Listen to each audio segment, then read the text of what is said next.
What's up, everyone? 5280 Reefer here, back at you with another episode. In this episode, we talk about Dino flagellates and the grueling battle I went through, and hopefully some tips and tricks for you guys to help you with your battle if unfortunately you do run into it.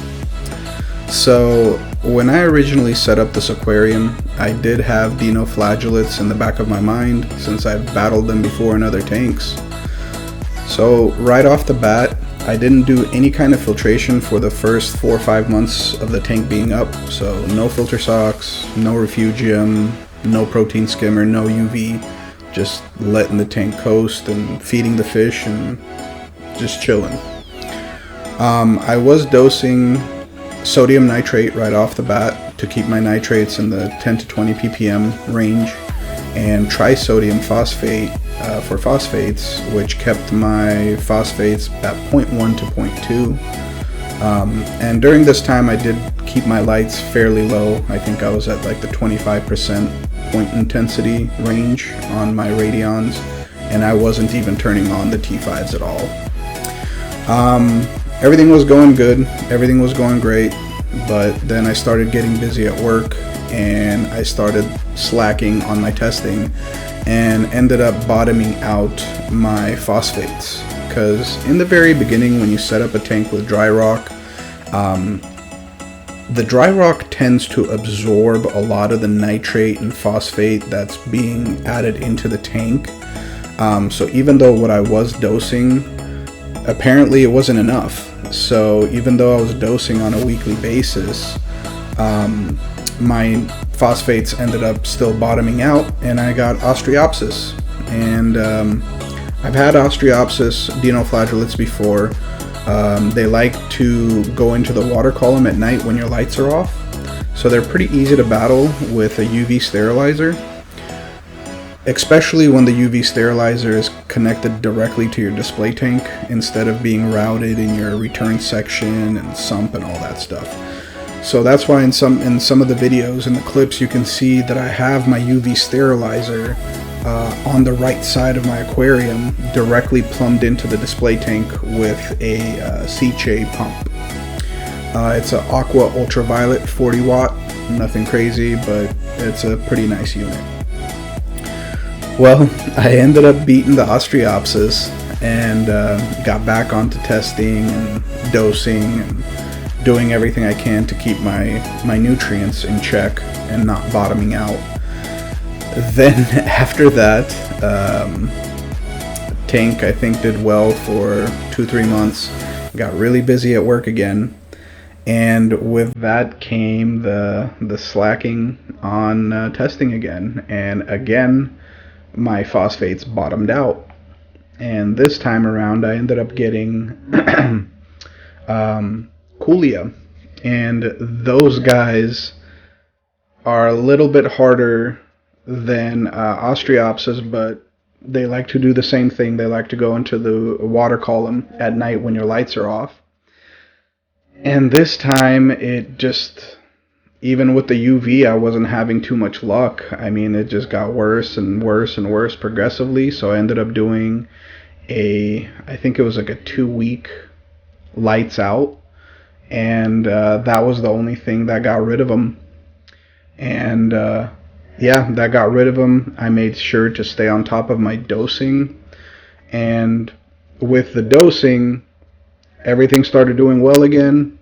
I started getting more and more coral, and at my LFS, I guess they had small cell amphidinium. And from one of the frags I picked up, I dip and do the whole process, but you can't really do anything. I don't think dip does anything for Dino flagellates. So I ended up introducing small cell amphidinium into my tank. It still currently exists in my tank, but it's in the sand bed and it's patchy. It's not everywhere.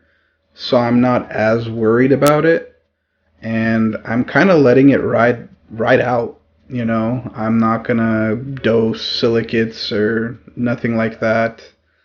I've done ICP tests, and with the ICP tests, I've been showing high silicon in those tests, so I guess it's coming through my RODI unit. So I don't think I really need to dose that. And I have a massive amount of sponges in the tank, which also shows that I have silicates in the water column. So during all this, I did what most people would do. I fed more and more and more, not really realizing that it actually needs to be that food that we're feeding, the extra food, it needs to be first broken down by bacteria to become soluble.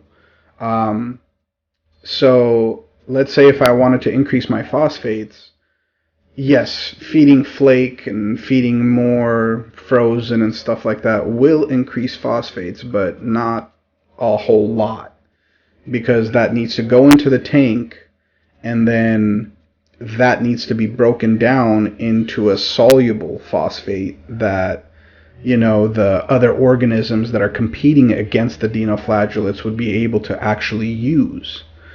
So when we feed very heavy in the beginning, we're increasing our non-dissolved organics in our water column substantially, but we don't yet have a mature enough tank to where all of those NDOCs are being broken down into solubles. And what ends up happening is cyano takes over, because cyano can actually use non-dissolved organics in our water column, and they quite enjoy it. They can use it. I mean, they can use methane, all sorts of crazy stuff. Cyano is one of the oldest bacterias on planet Earth. So yeah, as you can see in some of my videos, I'm still battling cyano, but it has been receding. It was on my rocks before. It was covering most of my sand bed, but now it's kind of patchy. And it's been receding daily, and I haven't used any ChemiClean or anything like that. I've just stabilized my feeding regimen. I feed pellets once a day just to kind of maintain the phosphates in the tank, since my tank is older now, and pellets tend to have soluble phosphates on them because of preservatives and things like that, and processes of making the pellets. Compared to something like mysis, which is an organic food, right? So it has phosphates within the mysis shrimp and nitrates, but that needs to be eaten by the fish, pooped out, and then broken down from a non-dissolved organic into a soluble dissolved organic. But yeah, so now with me keeping the same feed that I've been doing, which is 2 times a day I'm doing frozen, and once a day on the Apex AFS I'm doing pellets. That's been keeping my nitrates and phosphates very stable. And with the carbon dosing that I do, carbon dosing tends to hit nitrates harder than it hits phosphates. So as my nitrates slowly come down week by week, I think I'm reducing my nitrates by about 1 to 2 ppm. And that's because I'm at 12 mils every night of carbon dosing of vodka, vinegar, and sugar. That's my own little DIY mix. It's 250 mils of vodka, 25 mils of vinegar, and a teaspoon of sugar. So that's what I dose every night. But my phosphates, they go down, but not as quickly as my nitrates. So to keep that stable, I do use GFO in a reactor, but I use a very, very little amount just to slowly bring my phosphates down as well. And I'm testing weekly, so every Saturday is testing day for me, and I do it at the exact same time as well. So every Saturday, 3 p.m., I am doing testing for my alkalinity, my calcium, my magnesium, nitrates, and phosphates. So yeah, that's kind of how I've been battling with dinoflagellates. I am on the winning head right now, on the winning side. As I said, I do have little patches of dinoflagellates here and there of the small cell amphidinium. Best thing I can say is don't give up. The dinoflagellates, they'll come and go, they'll flare up, they'll completely disappear. At a point of balance in your aquarium where there's enough food, enough nutrients, enough biodiversity of different types of bacterias established in your tank, you will win the battle. But consistency is the important part of it. Just stay on top of it. Keep everything the same. Don't rush into decisions. Don't rush into fixing things. Don't try to use ChemiClean if you see cyano start coming out. Just let things take care of themselves.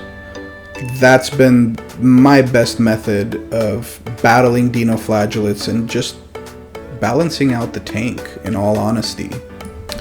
Thanks for sticking around till the end, guys.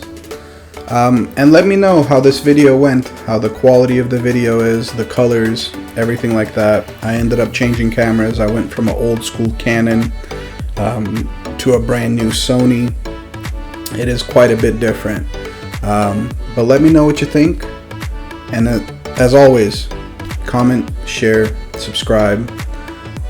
Have a wonderful day, everyone, and keep on reefing.